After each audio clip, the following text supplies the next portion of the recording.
Dua anggota kepolisian daerah Polda Metro Jaya dipecat karena terbukti terlibat dengan jaringan narkoba terpidana mati Freddy Budiman. Sementara Badan Narkotika Nasional terus menyelidiki anggotanya terkait dengan duga menerima kucuran dana dari Freddy Budiman. Dua polisi yang dipecat yaitu Aibda Sugito dan Bribka Bahri, anggota Direktorat Narkoba Polda Metro Jaya. Menurut Kombes Pol Awi Setiono, keduanya dijerat dengan kasus pada tahun 2011 dan dinyatakan bersalah menjual barang bukti narkoba seberat 200 gram kepada Freddy Budiman dengan nilai mencapai 140 juta rupiah. Keduanya dijatuhi hukuman 9 tahun penjara di Pengadilan Negeri Jakarta Timur dan kemudian dipecat dari kepolisian.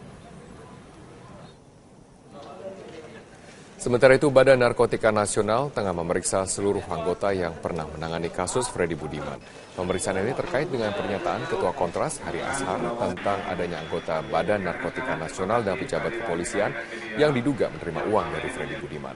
Kepala BNN Komjen Pol Budi Waseso meminta Haris Ashar untuk menyerahkan barang bukti agar bisa dicocokkan dengan data BNN. Budi juga menyelidiki rekaman kamera pengawas lapas Nusa Kambangan terkait dengan siapa saja yang pernah mendatangi Freddy di lapas tersebut.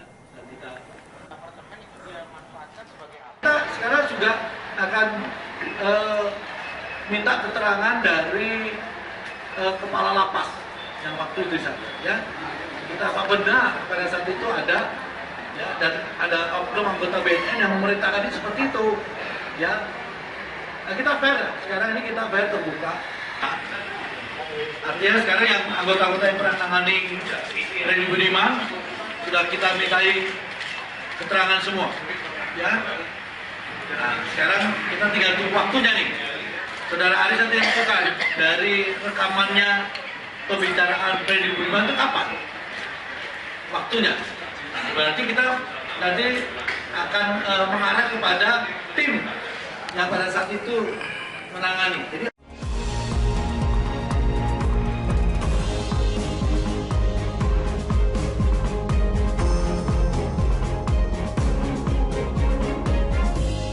kesaksian atau pengakuan atau curhatan Freddy Budiman di tahun 2014 ini disampaikan oleh salah satu anggota dari Kontras yakni Haris Ashar dan tentunya sontak menjadi trending di berbagai sosial media terkait curhatan dari Freddy Budiman, di mana tentunya ini kedua institusi yang terseret dalam curhatan itu ada jajaran kepolisian, pejabat dan juga BNN, dan Haris sempat melontarkan pernyataan pada tahun 2014 dirinya pernah bertemu Freddy Budiman dan sempat bercerita terkait keterlibatan oknum polisi dan juga BNN. Ini dia beberapa headline pemberitaan terkait pengakuan Freddy Budiman kepada koordinator Kontras Haris Ashar. Kita lihat dulu respon dari para netizen, sempat menjadi trending sekali di Twitter Indonesia.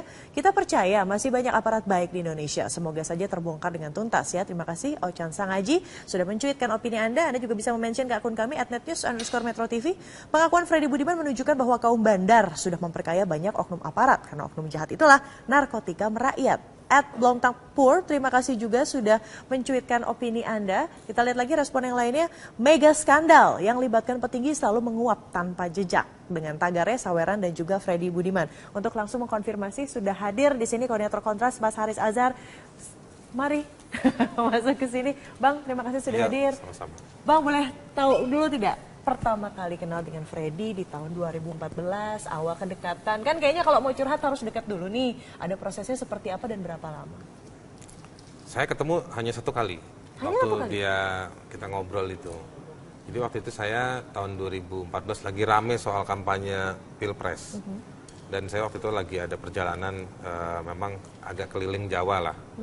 Saya ke Surabaya, ke Malang, terus jadi jauh-jauh hari sebelumnya diminta oleh pelayan rohani di Nusa Kambangan untuk dibilang Pak Haris bisa nggak datang ke Nusa Kambangan karena ada beberapa yang mau ketemu, karena pelayan rohani ini kan suka dengar ceritanya para narapidana.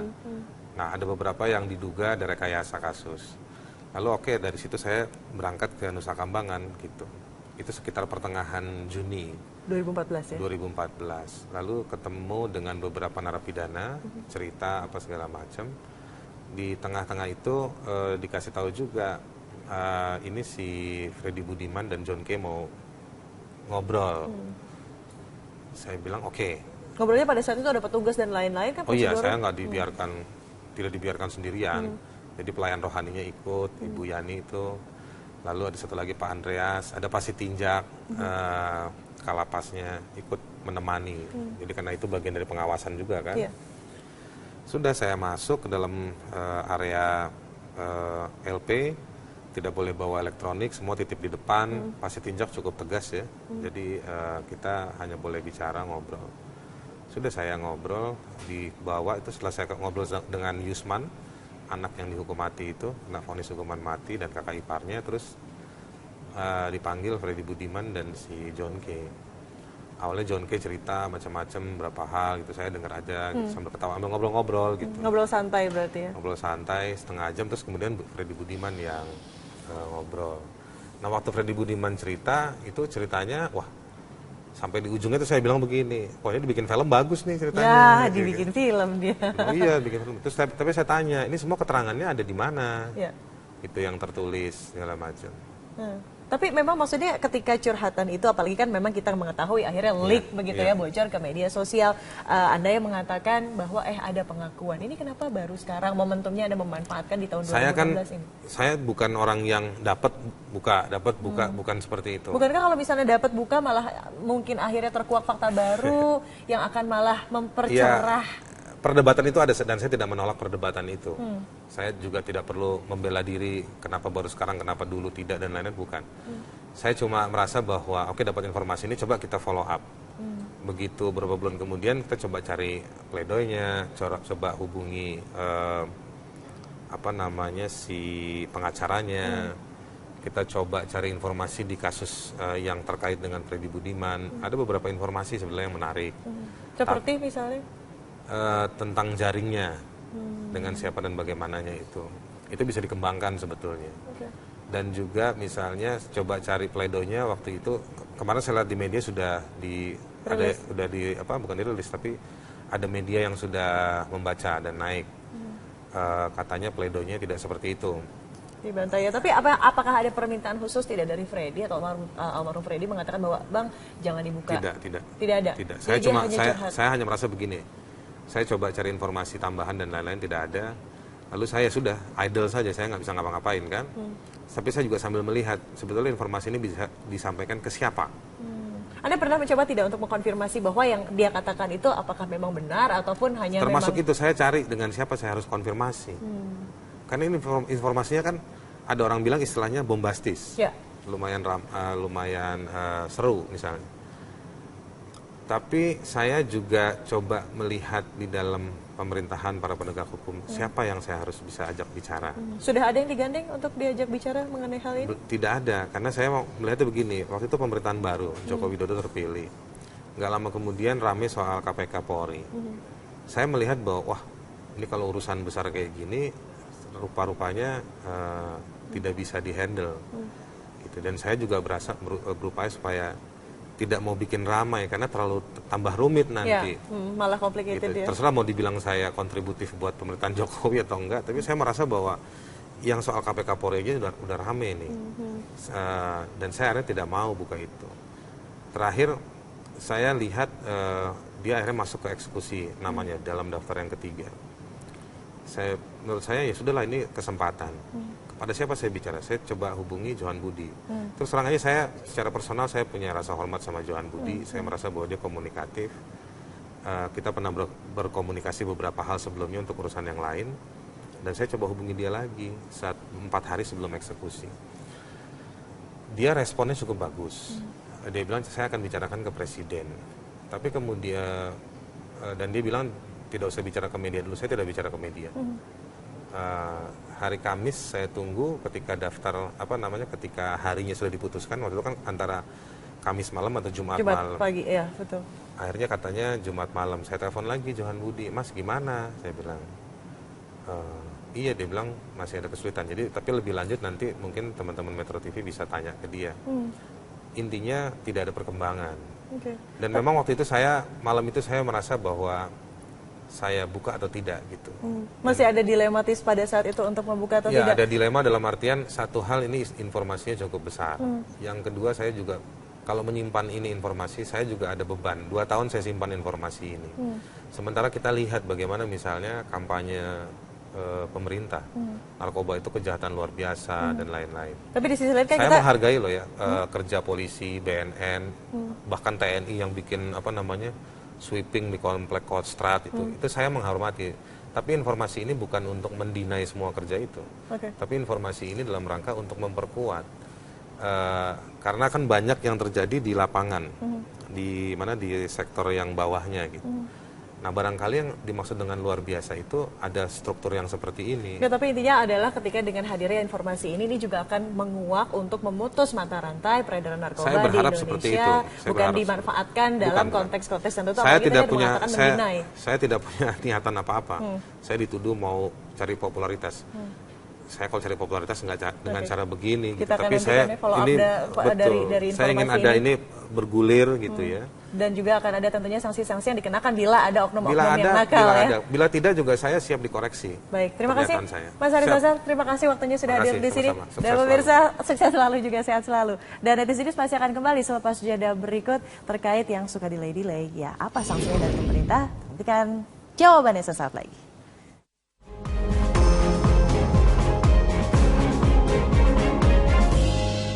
Khusus tidak dari Freddy atau almarhum Freddy mengatakan bahwa Bang jangan dibuka. Tidak ada. Tidak.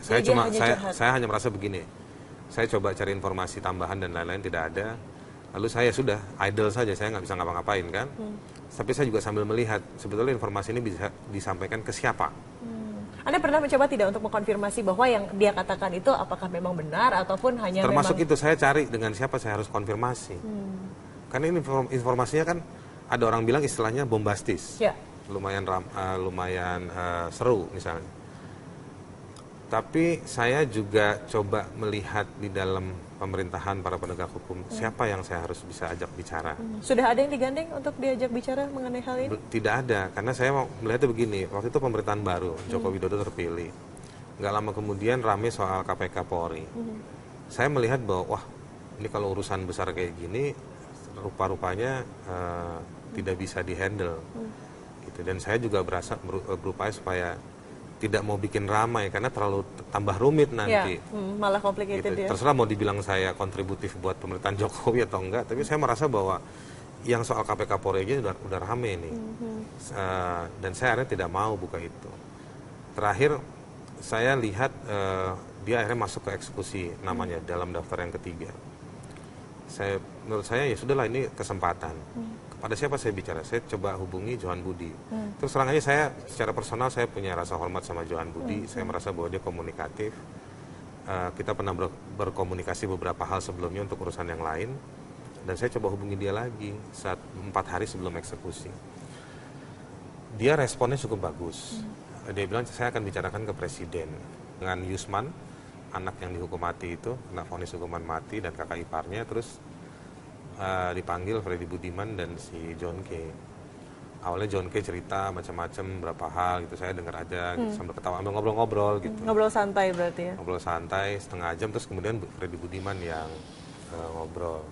Nah waktu Freddy Budiman cerita, itu ceritanya, wah sampai di ujungnya tuh saya bilang begini, pokoknya dibikin film bagus nih ceritanya. Ya, gitu, dibikin film dia. Iya, bikin film. Terus tapi saya tanya, ini semua keterangannya ada di mana? Ya. Itu yang tertulis segala macam. Tapi memang maksudnya ketika curhatan itu, apalagi kan memang kita mengetahui akhirnya leak begitu ya, bocor ke media sosial. Anda yang mengatakan bahwa ada pengakuan. Ini kenapa baru sekarang momentumnya Anda memanfaatkan di tahun 2018 ini? Saya bukan orang yang dapat buka, bukan seperti itu. Bukankah kalau misalnya dapat buka malah mungkin akhirnya terkuak fakta baru yang akan malah mempercerah? Perdebatan itu ada dan saya tidak menolak perdebatan itu. Saya juga tidak perlu membela diri kenapa baru sekarang, kenapa dulu tidak dan lain-lain, bukan. Saya cuma merasa bahwa oke, dapat informasi ini coba kita follow up. Begitu beberapa bulan kemudian kita coba cari pledoinya, coba hubungi si pengacaranya. Kita coba cari informasi di kasus yang terkait dengan Freddy Budiman. Ada beberapa informasi sebenarnya yang menarik. Seperti misalnya? Tentang jaringnya dengan siapa dan bagaimananya itu bisa dikembangkan sebetulnya. Dan juga misalnya coba cari pledoinya waktu itu kemarin saya lihat di media sudah bukan dirilis tapi ada media yang sudah membaca dan naik katanya pledoinya tidak seperti itu. Dibantai ya. Tapi apakah ada permintaan? Mari masuk ke sini. Bang, terima kasih sudah hadir. Sama-sama. Bang, boleh tahu dulu tidak pertama kali kenal dengan Freddy di tahun 2014, awal kedekatan? Kan kayaknya kalau mau curhat harus dekat dulu nih. Ada prosesnya seperti apa dan berapa lama? Saya ketemu hanya satu kali. Waktu kita ngobrol itu. Jadi waktu itu saya tahun 2014 lagi rame soal kampanye Pilpres. Dan saya waktu itu lagi ada perjalanan memang agak keliling Jawa lah. Saya ke Surabaya, ke Malang, terus jadi jauh-jauh hari sebelumnya diminta oleh pelayan rohani di Nusa Kambangan untuk dibilang Pak Haris bisa nggak datang ke Nusa Kambangan karena ada beberapa yang mau ketemu. Karena pelayan rohani ini kan suka dengar ceritanya para narapidana. Nah, ada beberapa yang diduga ada rekayasa kasus. Lalu dari situ saya berangkat ke Nusa Kambangan gitu. Itu sekitar pertengahan Juni 2014 ya? 2014. Lalu ketemu dengan beberapa narapidana, cerita apa segala macam. Di tengah-tengah itu dikasih tahu juga ini si Freddy Budiman dan John K mau ngobrol. Saya bilang oke. Ngobrolnya pada saat itu ada petugas dan lain-lain kan? Oh iya, saya tidak dibiarkan sendirian. Jadi pelayan rohaninya ikut, Ibu Yani itu. Lalu ada satu lagi Pak Andreas, ada Pak Sitinjak, Kalapasnya ikut menemani. Jadi karena itu bagian dari pengawasan juga kan. Yeah. Sudah saya masuk ke dalam area LP, tidak boleh bawa elektronik, semua titip di depan. Pak Sitinjak cukup tegas ya. Jadi kita hanya boleh bicara, ngobrol. Sudah saya ngobrol, dibawa itu setelah saya ngobrol. Dua anggota kepolisian daerah Polda Metro Jaya dipecat karena terbukti terlibat dengan jaringan narkoba terpidana mati Freddy Budiman. Sementara Badan Narkotika Nasional terus menyelidiki anggotanya terkait dengan duga menerima kucuran dana dari Freddy Budiman. Dua polisi yang dipecat yaitu Aibda Sugito dan Bribka Bahri, anggota Direktorat Narkoba Polda Metro Jaya. Menurut Kombes Pol Awi Setiono, keduanya dijerat dengan kasus pada tahun 2011 dan dinyatakan bersalah menjual barang bukti narkoba seberat 200 gram kepada Freddy Budiman dengan nilai mencapai 140 juta rupiah. Keduanya dijatuhi hukuman 9 tahun penjara di Pengadilan Negeri Jakarta Timur dan kemudian dipecat dari kepolisian. Sementara itu, Badan Narkotika Nasional tengah memeriksa seluruh anggota yang pernah menangani kasus Freddy Budiman. Pemeriksaan ini terkait dengan pernyataan Ketua Kontras Hari Ashar tentang adanya anggota Badan Narkotika Nasional dan pejabat kepolisian yang diduga menerima uang dari Freddy Budiman. Kepala BNN Komjen Pol Budi Waseso meminta Haris Ashar untuk menyerahkan barang bukti agar bisa dicocokkan dengan data BNN. Budi juga menyelidiki rekaman kamera pengawas Lapas Nusa Kambangan terkait dengan siapa saja yang pernah mendatangi Freddy di lapas tersebut. Kita sekarang juga akan minta keterangan dari kepala lapas yang waktu itu ya. Kita apa benar pada saat itu ada ya, dan ada oknum anggota BNN yang memerintahkan itu seperti itu ya. Nah, kita fair, sekarang ini kita fair terbuka. Artinya sekarang yang anggota-anggota yang pernah menangani Freddy Budiman sudah kita mintai keterangan semua ya. Nah, sekarang kita tinggal tunggu waktunya nih. Saudara Aris nanti lakukan dari rekamannya pembicaraan Freddy Budiman itu kapan? Waktunya. Berarti kita nanti akan mengarah kepada tim yang pada saat itu menangani. Jadi